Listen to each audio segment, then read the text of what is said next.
everybody. I'm Hillary Atkin from the Atkin Report in Los Angeles, and I'm really excited to welcome Mac Royals from The Voice to this Woo! edition of Hillary's Happy Hour.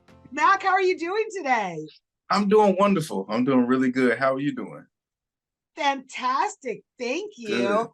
Kind of Good. like your great blind audition of John Mayer's Gravity, and all the Yeah. coaches turned for you within seconds, Mac. What Yeah. was going through your head as you were performing? And was it different than you might have imagined?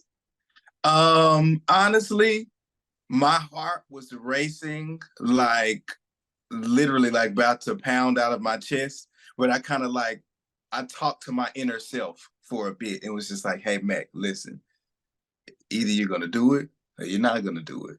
So what's the move? So I got up on the stage and gave it my all. And to see those coaches turn around, it was phenomenal. It felt amazing. But the whole time, like as soon as I think it was Now that turned first. And like as soon as he turned, I was like, oh my God, okay, don't mess up. So keep singing, Mac. Like just stay the course until you can have your fan out moment when you're done with the performance. They all fought so hard for you, with Gwen Yeah. saying you were a true, pure artist, John trying to convince you his team would be the perfect place for you. How did you feel about all these compliments they gave you? Honestly, I think I'm still in shock now just to know how amazing all of these coaches are and to know some of the things that they've accomplished in life. Um, it's wild. It's still wild to me, honestly. And I really honestly all I can say is that I'm grateful. I'm extremely grateful. You said that you wanted to create a bridge between the industry to Arkansas. So, Yes. have you seen any results from that statement yet?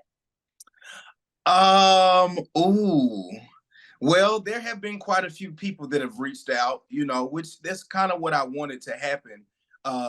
But honestly, I had already started that mission prior to coming to The Voice. So about 2 years ago, I started a nonprofit organization here in Arkansas called the 365 Arts Foundation.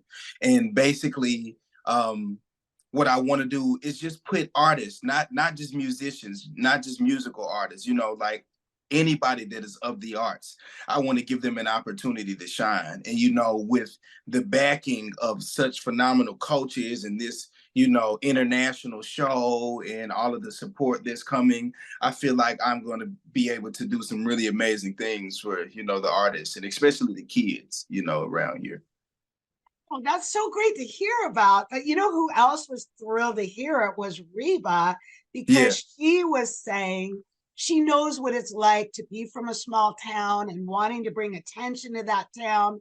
yeah. Between that and you revealing that you and your grandmother used to watch the Reba show, how did those factors seal your decision? Honestly, I'm not even gonna lie to you. As soon as I found out that Reba would be a coach this season, I knew exactly what I was supposed to do because immediately I'm like, what are the odds, that her, out of so many phenomenal artists in the industry, is like the literal queen of country would be on The Voice the season that I decide to audition. And I'm like, if my grandmother was here, she would absolutely lose her mind. So like just in the honor of my grandmother's spirit, like it was a no-brainer. I had to do it. That is so interesting to hear, because as viewers, obviously it looked like you're really weighing all your choices, because all of them were so persuasive and they really Yeah, wanted you. yeah. Yeah, absolutely. All of them are amazing. You have Niall, which is an absolutely phenomenal songwriter. And that's one of the things that I want to tap into more as an artist. Then you have Gwen, like she's like the fashionista of the industry, or one of the many. And I really like fashion. I really like clothing. So I'm like, maybe she could introduce me to some people. I don't think I'm really tall enough to be a model. But listen, we could work something out, all right? And then of course it goes without saying, John Legend is one of the most pure, sultry, smooth, buttery voices of all times. You know what I'm saying? In my opinion. So It was difficult. I'm not gonna lie, but hopefully, like, none of them are like too bothered by the choice that I made, so we can, like, you know, whatever happens in the show, like, I can still work with them after the fact. Well, tell me what you're most looking forward to working with Reba, what you plan to learn from her, what your experience has been like so far. I think that country music is one of the most heartfelt genres of music that there is, right? I mean, of course, all of it, like what comes from the heart reaches the heart, right? And in all forms of music and artistry in general, there's a sense of heart there. But country music specifically, they're storytellers, so they have to tap into their emotions very deeply, you know. And as an R&B artist, that's one of the things that I feel like I may struggle at, you know, like really connecting. And so I feel like Reba absolutely would help me to be able to connect more so to just like my soul, you know what I mean? Which would inadvertently make me an even better artist and performer. Well, not surprisingly, she's doing an amazing job as a first-time coach. And it's Yes, so definitely. exciting to see you as one of the first people on her very first team. So I know, right? congratulations on that, Mac. Thank you so much. Yeah, I feel like I'm no matter what happens, like I'm etched in history, in music history forever now. Like I was one of the first artists on Reaper's very first season. So yeah. I'm very happy about that. Well, I want to thank you so much as we wrap up our happy hour. Thank you for taking time out to be with me.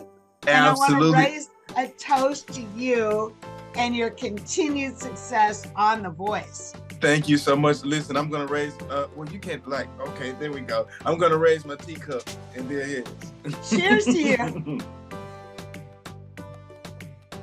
Thank you so much.